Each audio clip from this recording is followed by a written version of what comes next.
For years, social media has become the perfect platform to sell illusions. Personal finance. Financial freedom, smart investments, total independence from the system, all of that encapsulated in images of luxury, expensive watches, sports cars, and motivational quotes. In the middle of that scenario, two figures emerged who seemed to have all the answers. The Sonuja brothers. Two young men with an elegant appearance, tailored suits, seductive speeches, and one clear promise: make you rich without depending on anyone. Their message was simple and effective. If they had been able to rise from nothing and build empires, then you could do it too. You just needed to follow their steps, buy their courses, and join their community. But behind that promise of success and freedom hid a much darker machine. The Sonuja brothers began going viral on TikTok, Instagram, and YouTube around 2022.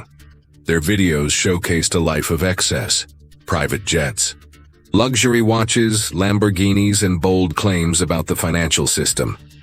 They said banks lied to you, that university was a scam, that traditional jobs were a disguised prison.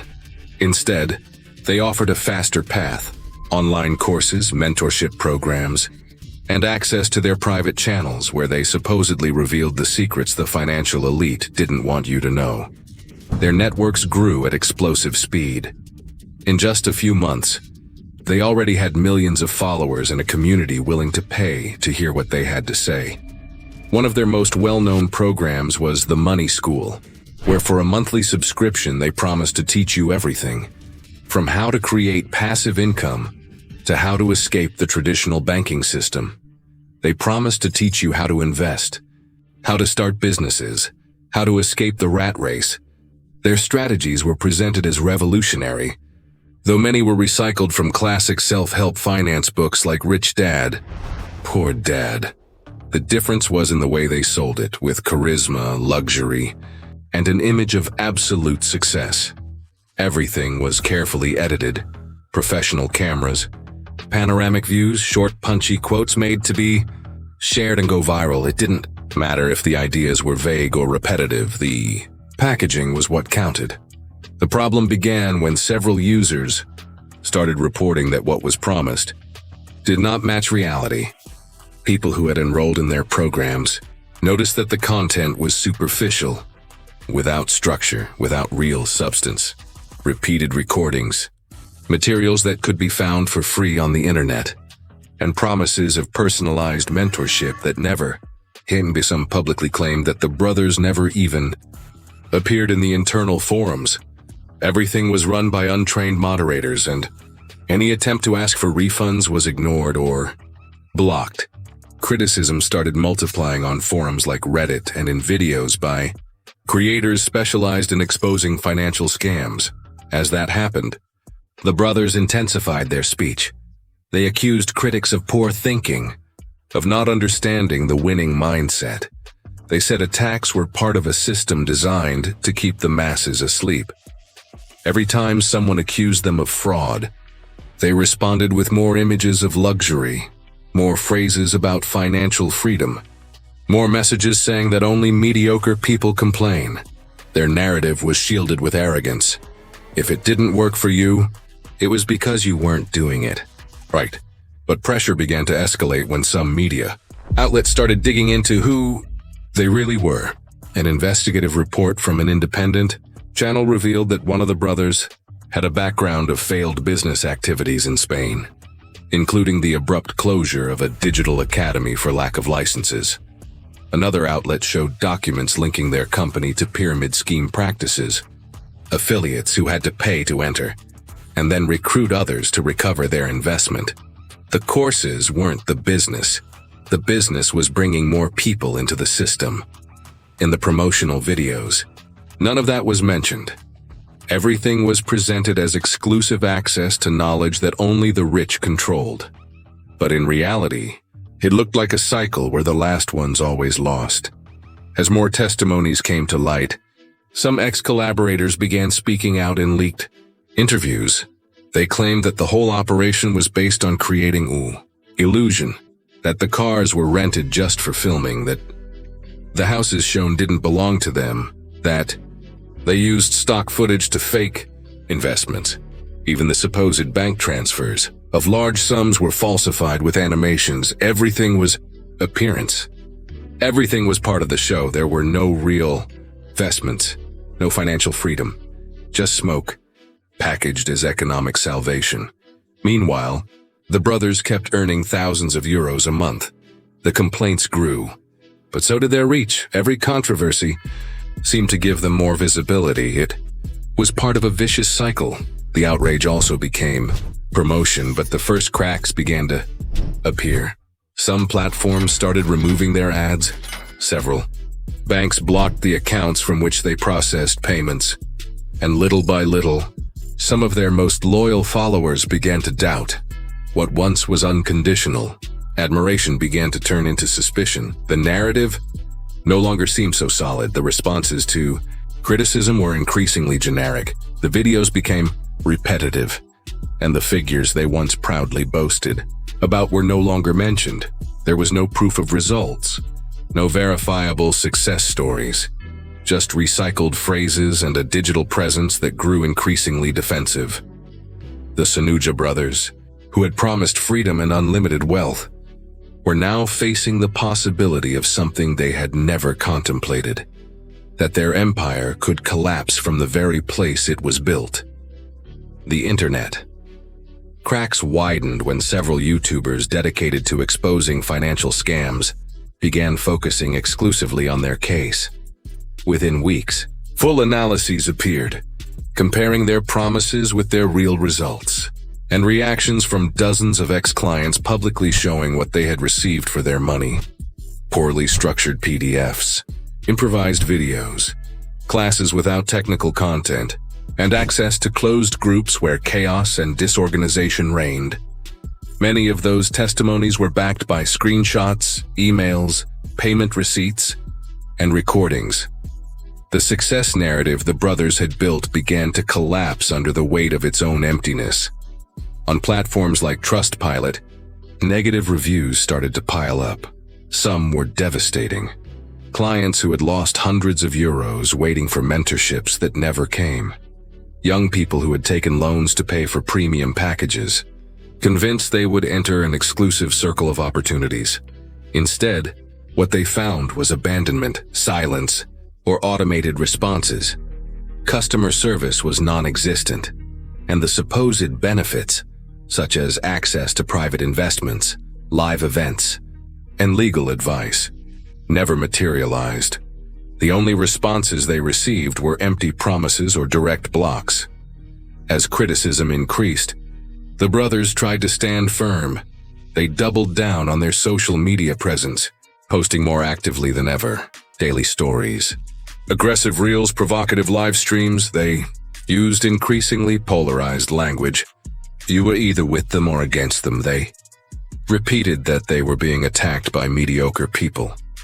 That the media couldn't stand seeing young black men succeed, that the complaints were part of a campaign to silence them. They turned every critique into an excuse to reinforce their image as anti-system rebels. But the speech was no longer as effective. Not everyone was willing to keep believing. Some of their most loyal followers began expressing doubts.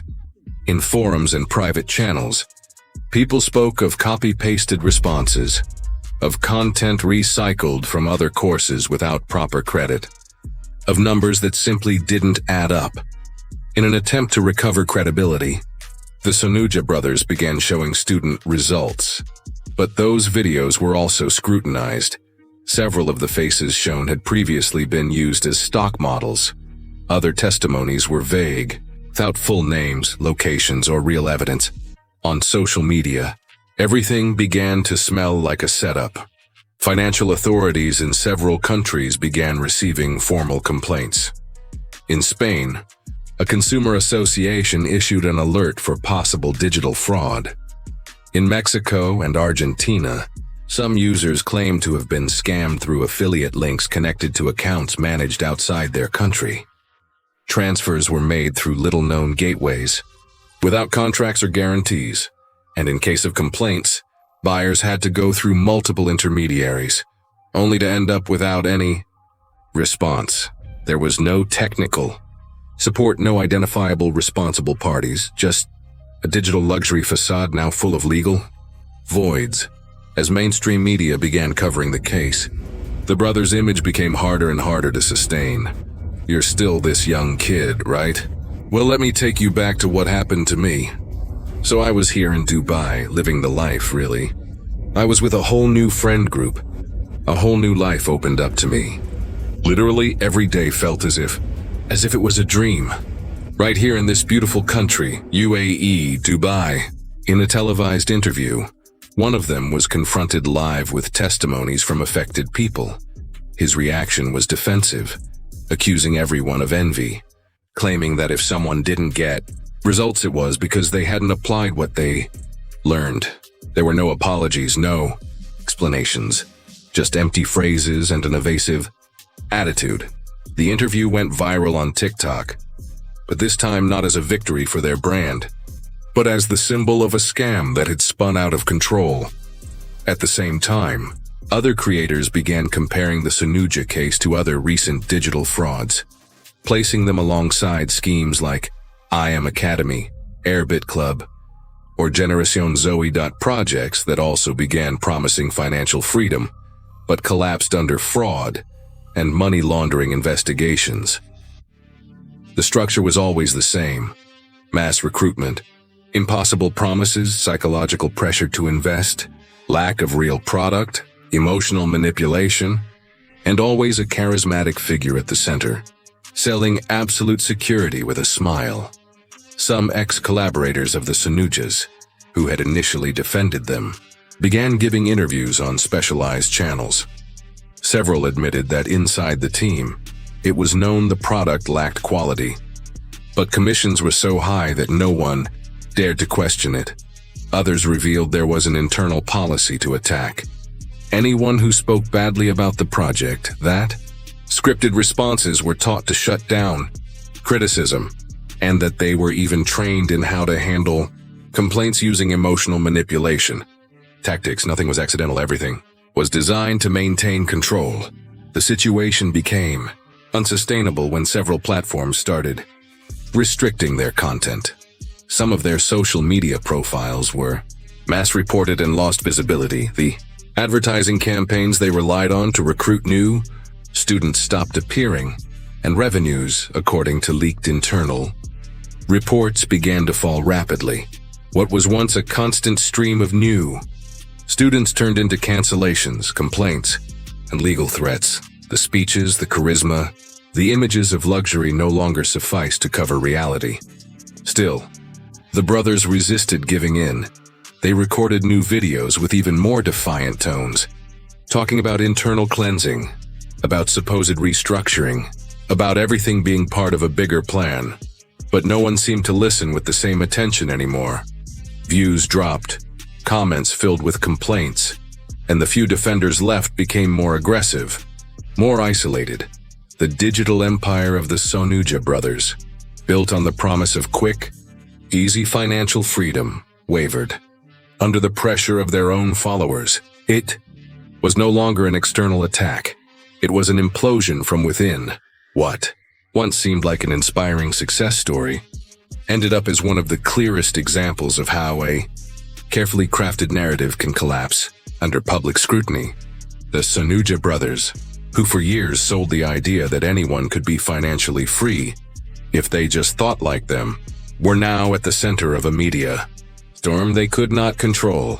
The motivational content lost its power. The phrases of self-improvement sounded hollow, and the luxury that once inspired admiration now sparked suspicion. Everything they had built with appearances began to crumble before thousands who no longer sought inspiration, but explanations.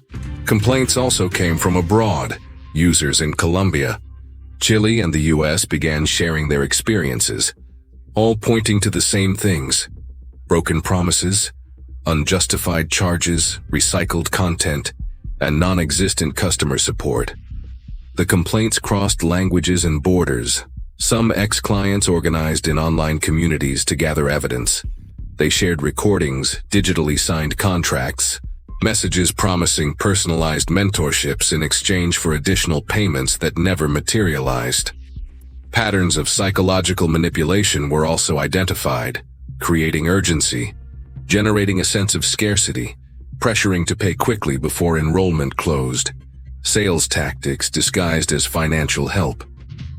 Under accumulated pressure, the Sonuja's reactions grew increasingly erratic. Instead of acknowledging mistakes or opening dialogue, they decided to disappear for a few days.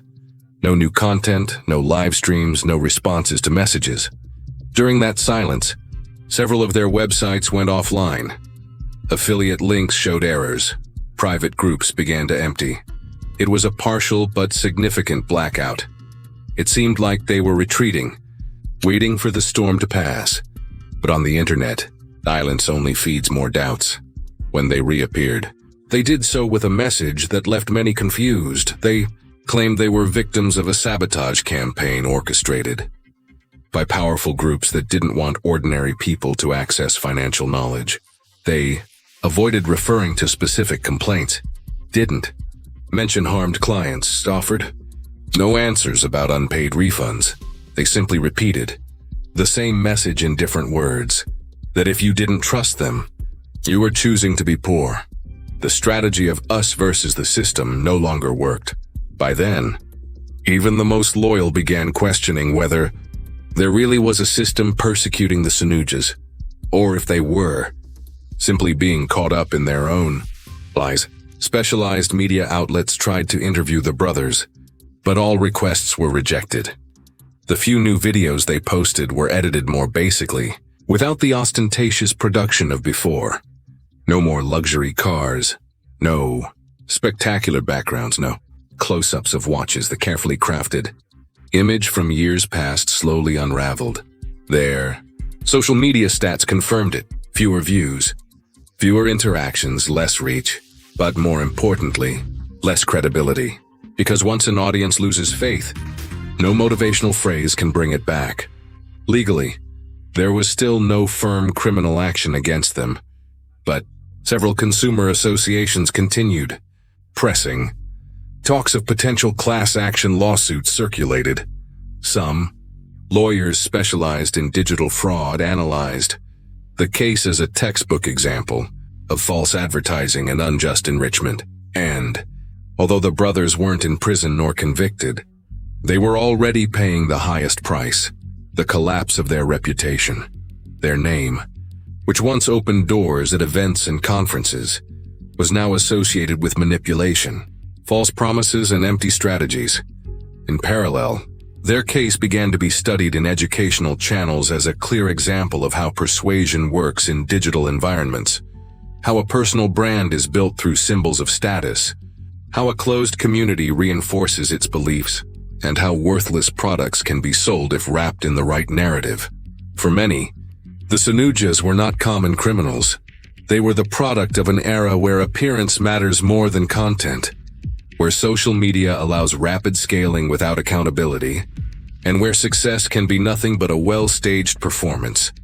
The myth of quick financial freedom ended where many of these stories end, with deceived users, disbanded communities, and broken promises. The most disturbing part is that even as most recognized the fraud, some still defended them, people convinced it was all a misunderstanding. That is the most dangerous legacy left by these kinds of figures. They create beliefs so deep that even when dismantled with evidence, some prefer to keep believing. Today, the case of the Sonuja brothers is not just a warning for those seeking easy paths to wealth. It is also a lesson about how digital seduction works, how the hunger for success can cloud judgment, and how behind every promise of absolute freedom, there may be a prison built from pretty words and borrowed dreams. Because in the end, when the lights go off, the suits are put away, and the cameras stop recording, only the truth remains, and the truth in this case can no longer be disguised.